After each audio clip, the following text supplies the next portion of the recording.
Back in November, I was invited by Lettuce Financial to present at their Solo Summit. Actually, I was referred by Amy Nelson of the Riveters, and Amy and I met at a conference in early fall. And when her contact at Lettuce mentioned that they were looking for another speaker to fill a spot in their solo summit to present to their audience of solopreneurs on growing a business, Amy thought of me. So she referred me to her contact at Lettuce, Lisa. Lisa and I met, had a great conversation, and then voila, I got to present. So, okay, note to self, I probably need to be doing more stuff in person in 2026. All right, well, Lettuce Financial, just if you've never heard of them, Lettuce Financial is dedicated to serving what I think is an overlooked part of the market, and that is the profitable solopreneur. Those who are making multiple six figures and in some cases are very much intentionally staying small on purpose. They're choosing to be solopreneurs. They are actually doing financially well, not like every single year, right? I mean, most businesses are not immune to what's going on in the economy or in our world, but they are usually profitable and intentionally staying small and growing and usually making multiple six figures. Of course, some making more than that as well.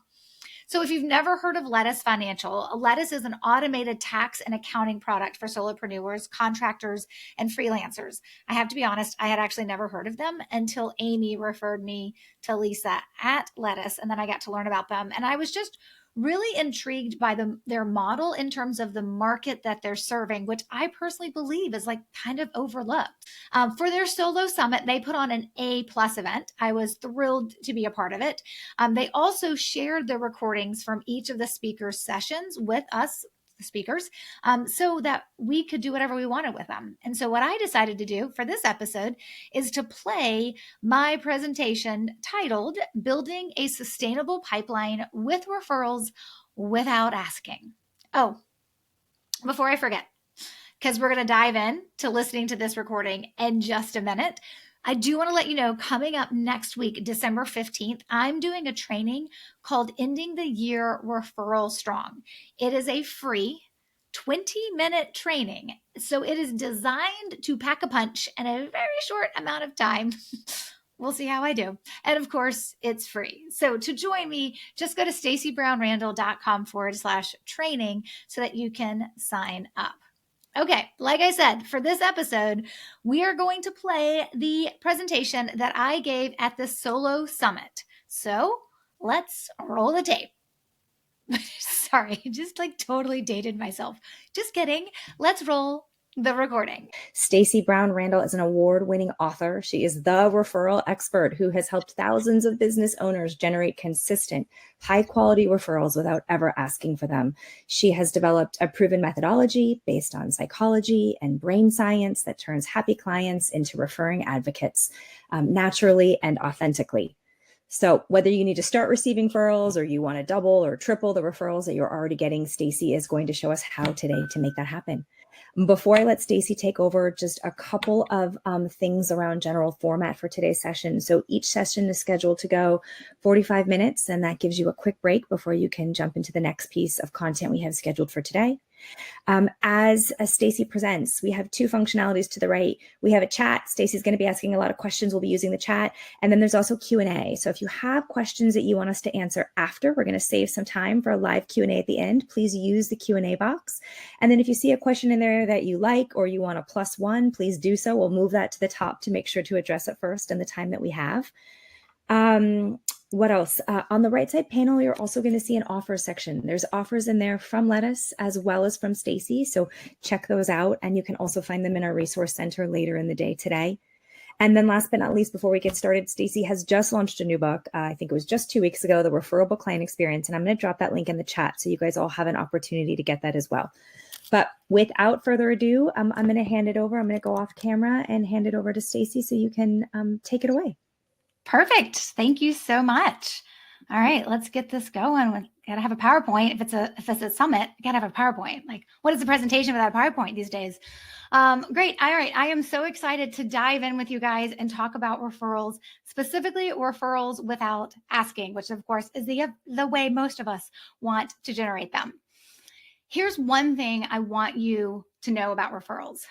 There is a lot of thoughts and opinions and ways you should do it and the have tos. And if you don't do it this way, you don't get them. There are people who take the definition of referrals and they have watered it down and taught people that it means different things than it actually means. And there are people who use referrals and they say, hey, if you use this service, you can get referrals. Sometimes that means it's used as clickbait because some of those things you can't actually generate referrals from. There's just a lot around referrals out in the marketplace today because it's the thing we all want. So it's the thing that gets our attention when someone says, hey, we can get referrals, right? We can get you referrals. And so I just want you to understand from that perspective, there is a lot of noise when it comes to referrals, a lot of noise. And that noise means that you probably have some thoughts and some opinions about how to generate referrals in your business that may be keeping you from generating them because you don't love the advice that you've been hearing. So there are a number of solutions. I need more than two hands to count all the different solutions of how people try to teach referrals. But there are 4 that drive me crazy. They literally drive me insane. So I'll do my best not to go in a soapbox right now because we've got a lot of other great information to get to. But some of those solutions that I want you to be aware of that are the big ones that we are always hearing are the first one, of course, being, you've heard it, it's part of the title, right? The asking that, hey, if you want referrals, you're going to have to be willing to ask for them. And so you'll hear people say things like, hey, don't be afraid to ask, right? Or 25 ways to ask for a referral without looking desperate. Most people, I'd say like 98%, that is technically a made up percentage, but I know I'm probably close to being right. About 98% of folks don't want to ask for referrals. It's awkward. It's uncomfortable. It's not what they want to do. So it feels, right? If it's awkward and uncomfortable, people are unwilling to do it. And so what we're taught is, well, then you have to ask and then get over yourself, right? Here's how to do it without being desperate. You can't be afraid. You just got to do it. And that advice has been taught to us for decades and decades and decades, right? And that can be very, very exhausting. The next one I always hear people talk about is the incentivizing, right? It's the kickback. It's the under the table, hey, I'll give you 10% for every client that you refer to me, right? In that case, it's actually not a referral. It's passing a lead and getting money on that lead. I'm not talking about affiliates. That's very different because that's disclosed up front. I'm talking about the under the table kickback from that incentivizing perspective. The third one that drives me insane is when people feel like they have to be overly promotional and gimmicky, like those that put in their email signature, hey, the greatest compliment you can give me is a referral.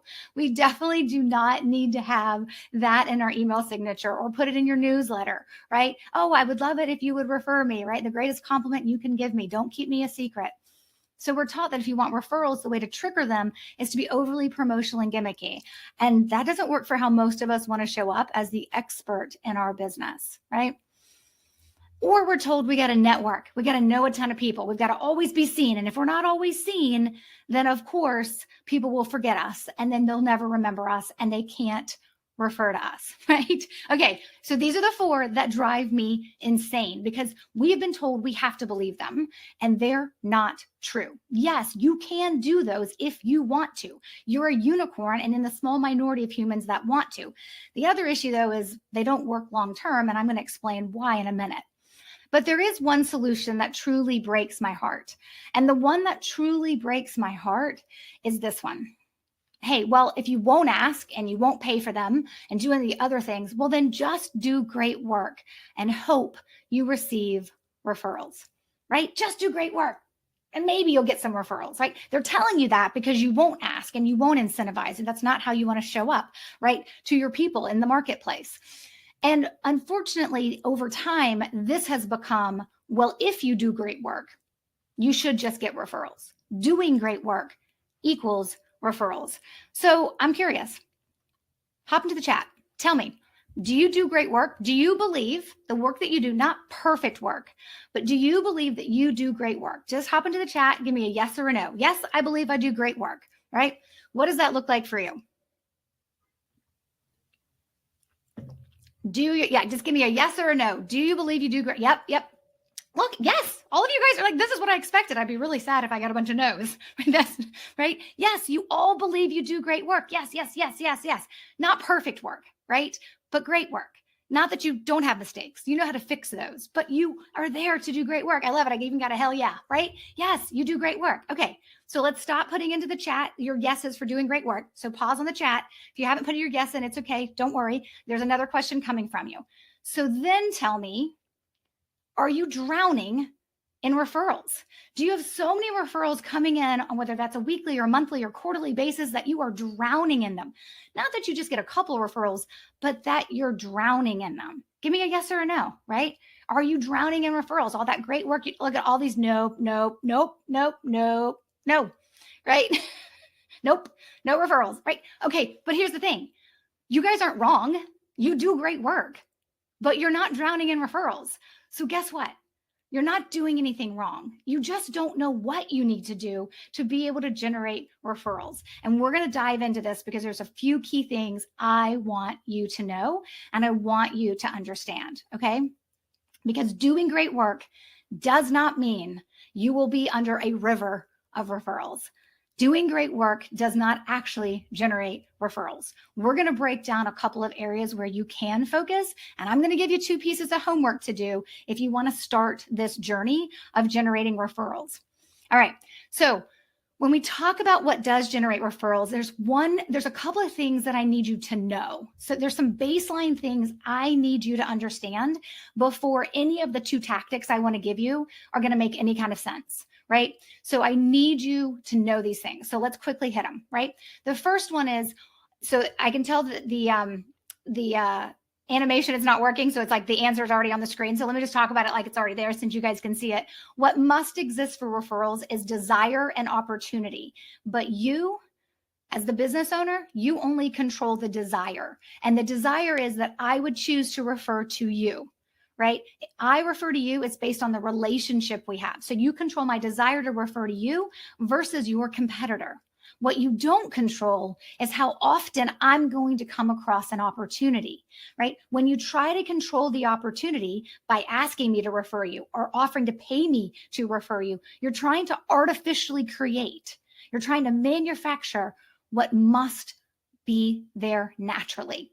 You can control the desire that I would pick you over anybody else, but you don't control my opportunity. And most of the tactics out there today they're trying to teach you how to control opportunity, and it just doesn't exist that way.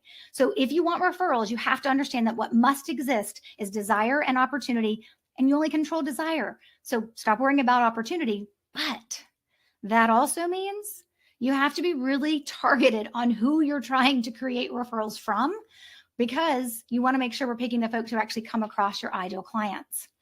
The next thing I need you to understand is these basics of referral science, okay? There are some things you have to understand. There are 3 things I'm going to give you right now. I'm not going to give you a science lecture. I'm going to hit this really high level, right? The first thing is referrals aren't about you. If I am thinking to refer to you, right, I'm not thinking about helping you grow your business. I know that may be the first time you've heard that. It's a bonus. You get a new client and that you get to grow your business. But when I am actually referring someone to you, it's because I know somebody who has a problem. And in that moment, I get to help them. And the happiness trifecta is triggering in my brain. It's the release of the feel-good chemicals in my brain I'm like, wait, I know how to help you. I get to be the hero. I don't actually verbally say that, but that's what happens in my brain. Wait, I know how to help you. And how I'm going to help you is I'm going to refer you to Katrina. I'm going to refer you to Leslie, right? And so the idea there is referrals aren't about you. So stop making them about you, asking, incentivizing, right? Always trying to feel like be seen at every networking event possible. Those are making it about you. Referrals are really about me helping someone who has a problem solve the problem. And how I help them is you. You're the solution provider. You're how I help them solve the problem. So know your place when it comes to referrals and when they're happening. The second thing is there's a reputation on the line. Now, the psychology of trust is the one that everybody gets with referrals, right? When I refer you to someone, they're borrowing my trust and they're transferring it to you. And everybody gets the psychology of like trust, the know, like, and trust factor, right? Because there truly is a reputation on the line, right? When I do refer you someone, yes, I want to be the hero and help them. I also want it to go well, right? But here's what people get wrong about reputation and trust, right? What people really get wrong is that they assume, well, for you to trust me, to refer to me, you must know how amazing I am. You must know all the certifications and all the degrees I've had and all the continuing education training I've done. You probably need to look at my portfolio. You probably need to understand everything about my business. And the person referring to you is like, don't care. I mean, they don't say this to you, but they're like, don't care, right? I'm assuming because you're in business, you must be good at what you do until you prove me otherwise. So people are so focused on training their referral sources to refer them. They don't want to be trained. They're not dogs, right? They're not pets, right? They instinctively believe you do a great job until you prove them wrong. They do instinctively believe you do a great job. And then, of course, they'll see how that unfolds after they start referring you as well. And that's where you have to grow that trust factor. But there is a reputation on the line, and you do need to understand it. Which brings us to the third point, which is the most important, the type of relationship, so that you can control that desire, but not opportunity, control that desire to refer to you.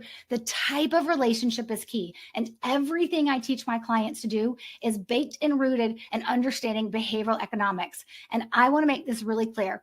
This is the good side of behavioral economics, not the taking advantage, the evil side, like taking advantage of reciprocity.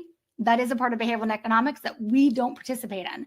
So it is also important of how you manage that relationship. And we use behavioral economics to do that. All right, here's the next thing I want you to understand. Where referrals fit in your sales strategy. Forever, we've been taught your sales strategy or your business development strategy has a two-legged stool, right? Prospecting and marketing. There's things you do on the prospecting side, things you do on the marketing side. That's how you build sales. That's your business development pipeline, right? But the reality of it is it's a three-legged stool. And in that three-legged stool, what you need to understand, right, is that referrals is its own leg. So if we look at the first leg, let's see if this will work. Oh, it is going to work. Okay, I'm glad the animation works. It says leg 2, but technically that's leg 1. So this is leg 1. This is the prospecting bucket, right? It's like a bucket. It's all these different activities that you can do. There's nothing wrong with this bucket. Some people buy leads. Some people send cold emails. Some people do a ton of networking. Some people join associations, right? But this is prospecting in nature. And if you're told that referrals fit in this bucket, right, that's where you believe you have to ask and pay for referrals and network all the time, right? But the second leg, which is the marketing is the second leg, right? The second leg of this is all the marketing activities you can do, right? Maybe you have a website. You probably should, right? Very few people can get away without having a website. Maybe you sponsor events. Maybe you do digital marketing. Maybe you do print advertising. Maybe you do podcast guesting, right? There's different things you can do. The second leg of your stool is, of course, the marketing, right? So prospecting and marketing, they're all good, right? Hopefully you're not doing all the things in both these buckets. But referrals is its third and leg all by itself. But the referral bucket is different. It's not a bucket collecting activities you do like rainwater, right? It is. And of course, these are not an exhaustive list. It's just all the things that would fit on 9 circles dropping into the image, right? But referrals is its own bucket. And it is like a planter. And I can see the animation is like going over some of the other slides. So we'll see how this works. But with referrals, you have layers and you start at the bottom, you work your way up. Then you want to make sure you're always planting referral seeds, which is the water that comes. And from there, referrals are actually able to develop, right? That's really important for us to understand what this looks like. And understanding from that perspective, referrals, you build it in layers. And what I want to do is spend some time with you on that middle layer, talking about 2 important things that you can do. We'll see if this works if it goes to the next thing. Okay, what you couldn't see behind that bucket was a flow chart of all the different strategies that I teach my clients, because what I want you to understand about referrals is that it's not a nail and every solution is a hammer. It's an ecosystem of how referrals lives, right? It's an ecosystem of how referrals live in your business and understanding that. What you couldn't see on that one screen is when you looked at the green boxes, blue boxes, and then gold boxes, is on the green side, those are our foundational strategies, right? The green side being our foundational strategies. These are these 3. And where we're going to spend some time are the top 2, right? Existing referral sources, people who already refer to you, and the referable client experience, which is getting referrals from your clients. I want to give you 2 nuggets in both of those areas, okay? So just understanding what this looks like. So now you know what you need to know, right? desire and opportunity. You only control desire. You understand some basics, some overview, high level overview of the science. You understand where referrals fit within your sales strategy as its own leg, as its own bucket, planter bucket, and really what that looks like in terms of it being in an ecosystem in your business. So here's the thing. Some of you have people referring you right now. I want to walk you through a quick process so you can understand what it looks like to get more referrals from them.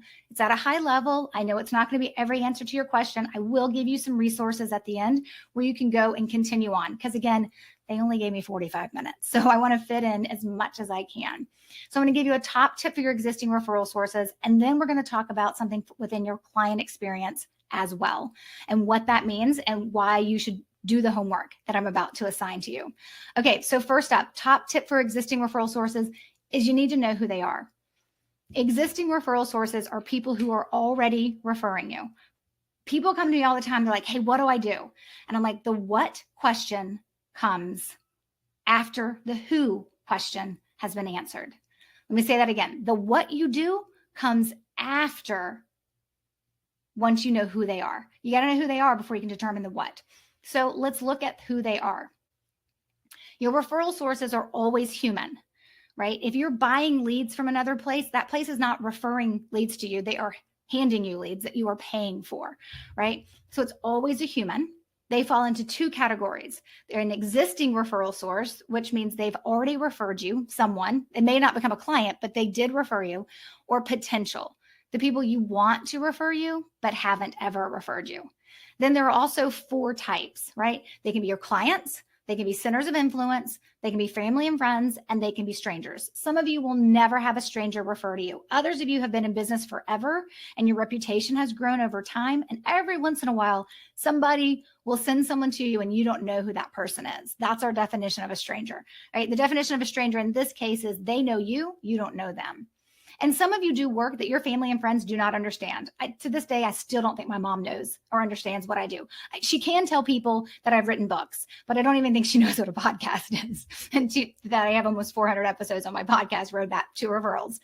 But so some of you will never have family and friends refer you, but some of you, right? Maybe if you're a real estate agent or an interior designer or CPA, you might.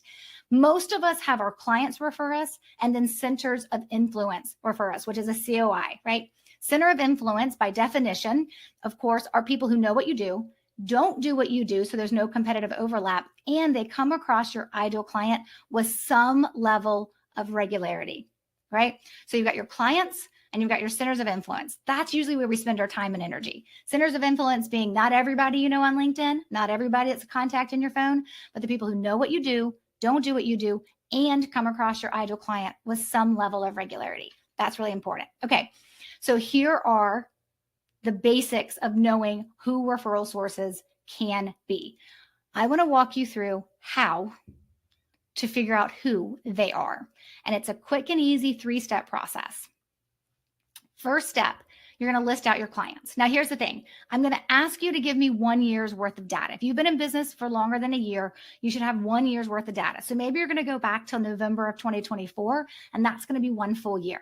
Now, when my clients work with me, they know they have to give me 3 or 4 years of data, because we now know, okay, if someone's referring you 3 years ago, sometimes it allows us to see potential opportunities that's been lost over time. So if you want the gold star, do 3 or 4, go back, give me the data from 22, 23, 24, and what you had so far in 25, all right? List out your clients, right?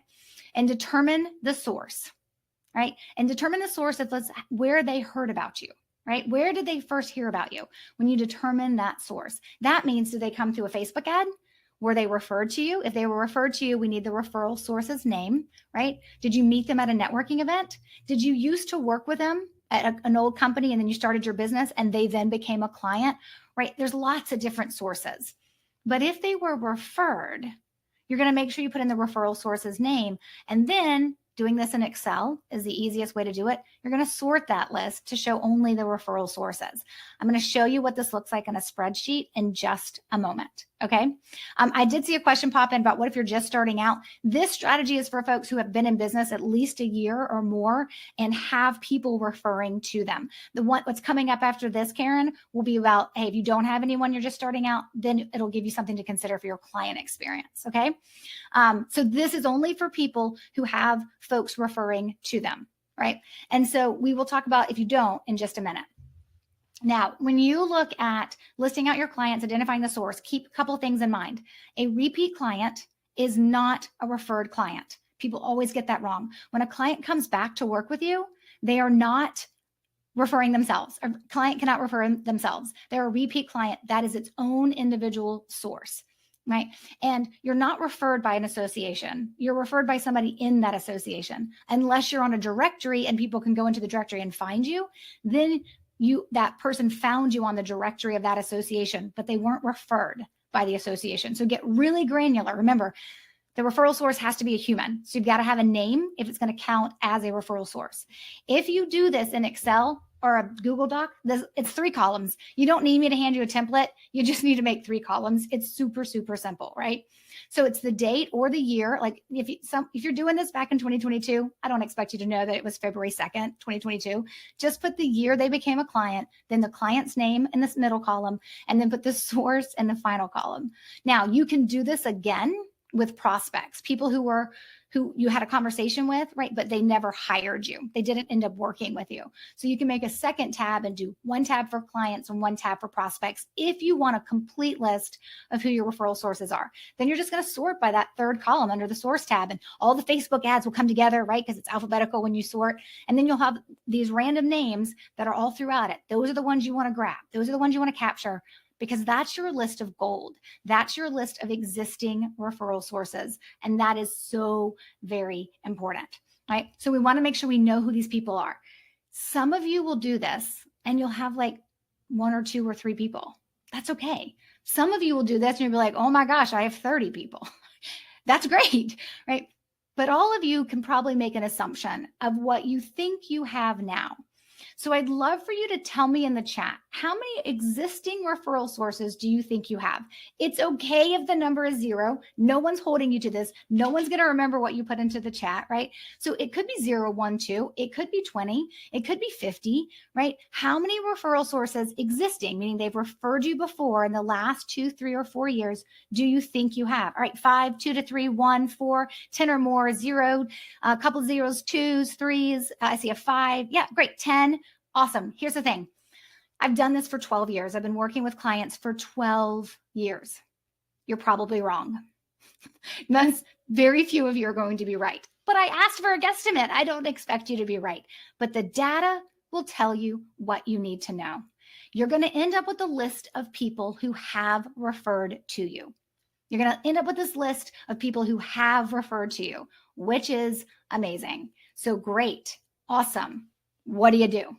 At a minimum, I need you to write them a handwritten thank you note. That sounds so simple. That sounds so basic. But the majority of you probably don't send a handwritten thank you note when you receive a referral. Maybe you text, maybe you email, maybe you leave a voicemail or you call. But those tactics are quickly forgotten. A handwritten thank you note says something very, very different. Now, hear me say this. You cannot unleash a river of referrals, a referral explosion with a bunch of handwritten thank you notes. That's not how it works. But it is a starting point. And if you don't need to worry about anything else, if you've never done this. So you're just going to write them a thank you note. Pull out a note card. I don't care if your logo's on the front. I don't want your logo on other things when you do referral stuff, but a thank you card doesn't matter. And write a thank you note saying, hey, thank you for referring, and then list out the names of the people that they referred you. You have it right there in the data in the spreadsheets. Just be like, you may not remember, but you referred me 5, 6, 7 people, right? I just want to say thank you. I really appreciate your referrals. Let me know how I can help you. Boom. It's 3 sentences. Very, very simple. I know I'm going to get the question about addresses. I bet it's already in the chat. I'm like, I know these things because everybody asks about addresses. You can find them online. Sometimes they're in the contact form of someone's website, sometimes in the privacy policy of their website, but you can also just ask them for their address too. All you have to say is, write this down as I say this, right? Hey, there was something I wanted to send you. Don't tell them what it is. Just say, hey, something I wanted to send you. Do you have an address you're comfortable sharing with me? That's it. It's one question. It's one sentence. Hey there, how you doing? Maybe it's been a while since you've heard from me, right? But I had something I wanted to mail to you. Do you have an address you're comfortable sharing?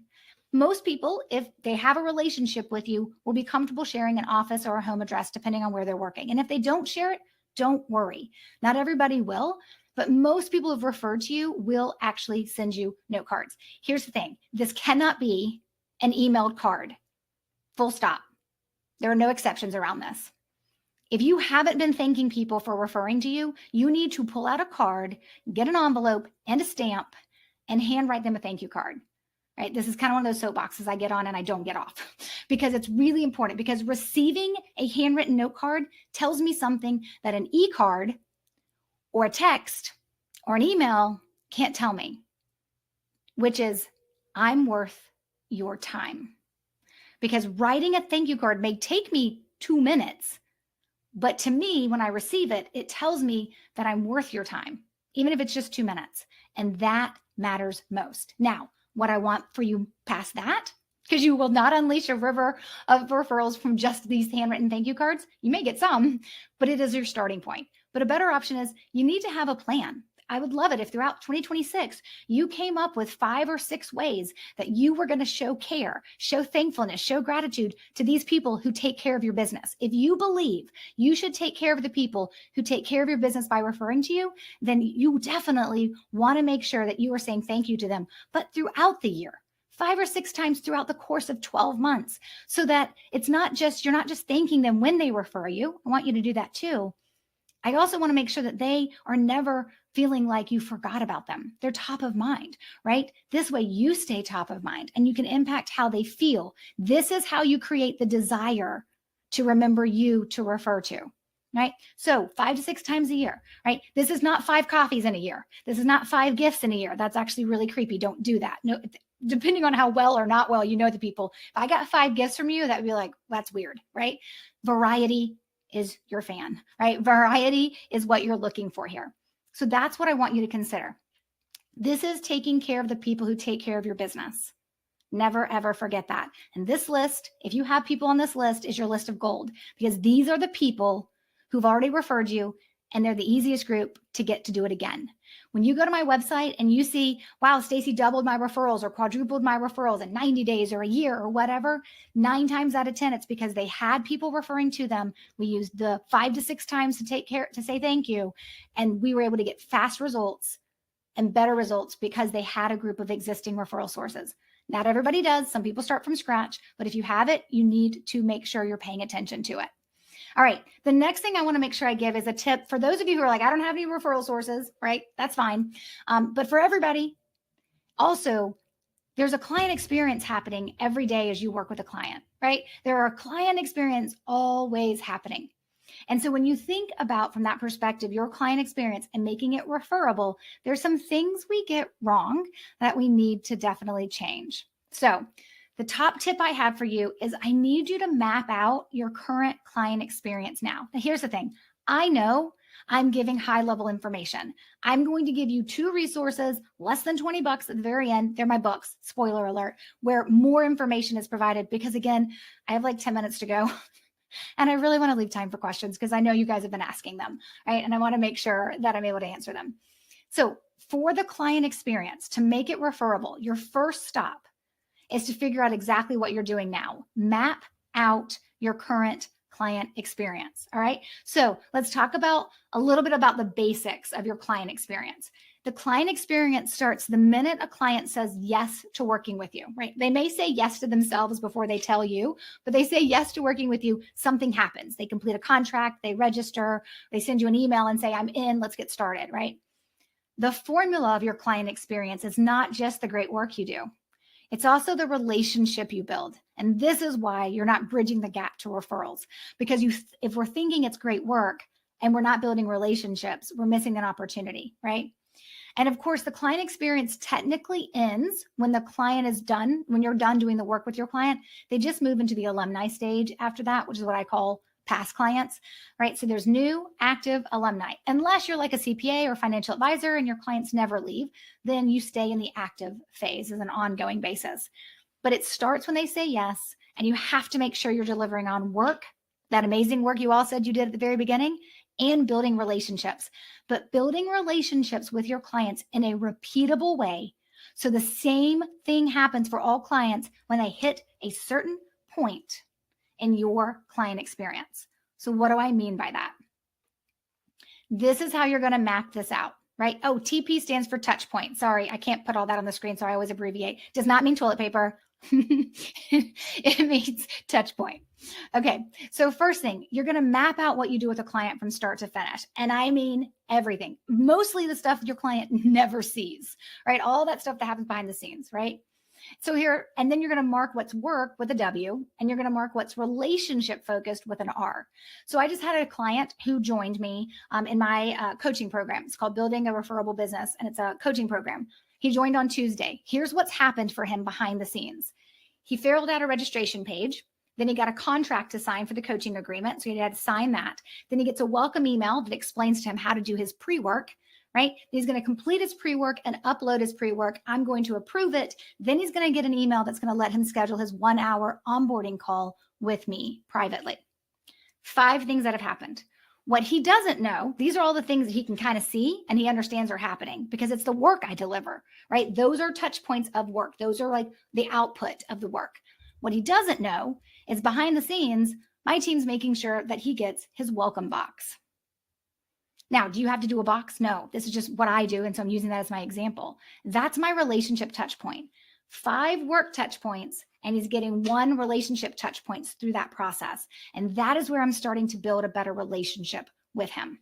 Okay. And so 5 and 1, there's my 20% within those first 5 touch points. There's 1 relationship thing happening. Now, over the course of an entire client experience, we look at this differently. We're not doing like 50 relationship touch points if you do a lot of work or a lot of recurring work, but that's kind of what we're aiming for, is about 20% to be relationship based, right? From that perspective. Why? Why do you care? Because being referable means that you have a curated client experience where not only you deliver great work, here's the key point, that's why it's bolded, you also impact how your clients feel. And it is in the feelings, that is your client experience. A client experience is defined as how your client feels while working with you.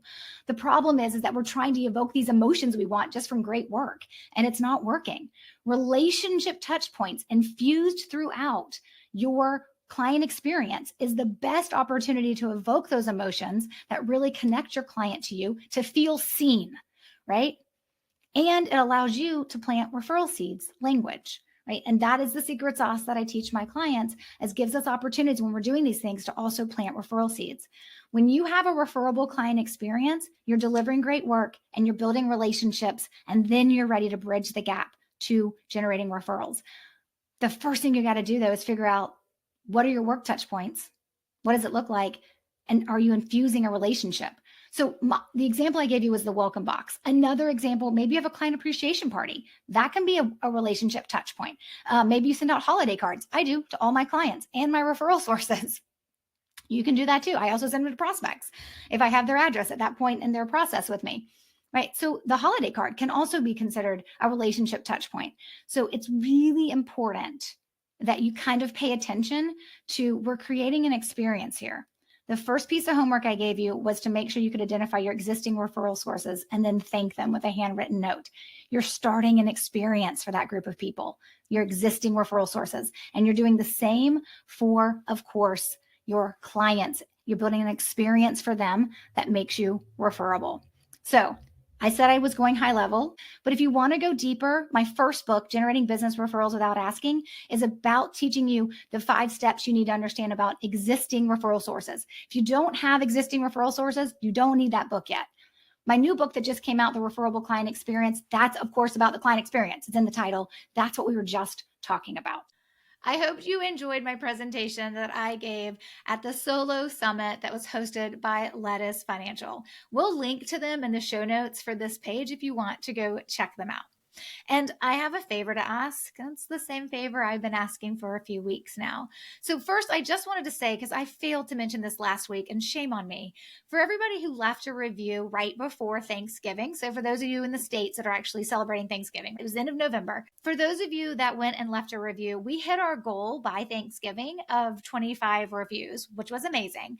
And now we're on the hunt for the next goal. So, first, if you left one of those 25 reviews, we're just a couple away right before Thanksgiving to hit that goal of 25, and we hit it. So if you're one of those folks who left a review, bless you. I love you so very much. But now we're on the hunt for 50.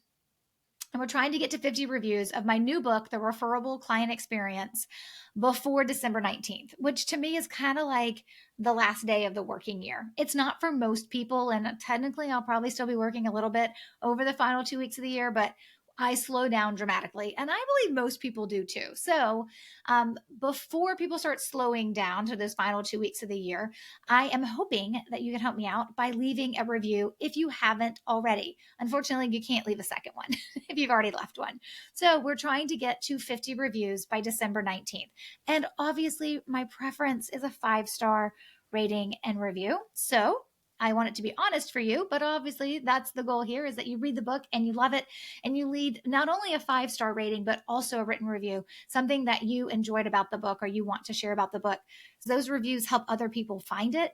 And when you start hitting certain numbers like the 25 mark, the 50 mark, the 100 review mark, it really helps the algorithm within Amazon as well for other people to find books. Now, if you didn't buy the book on Amazon, that's totally cool too. If you bought it somewhere like Bookshop or Chapters, or maybe you bought it from an indie bookstore, or maybe you bought it from Barnes and Nobles, you can leave the review on whatever platform they have as well. That is still awesome too. So either way, if you love the book, The Referable Client Experience, please help a sister out and hook me up with a 5-star rating and written review.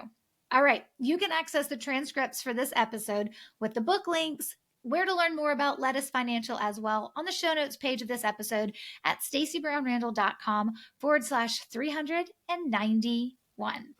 I want to thank you for making it all the way to the end of this episode. Until next week, take control of your referrals and build a referable business. Bye for now.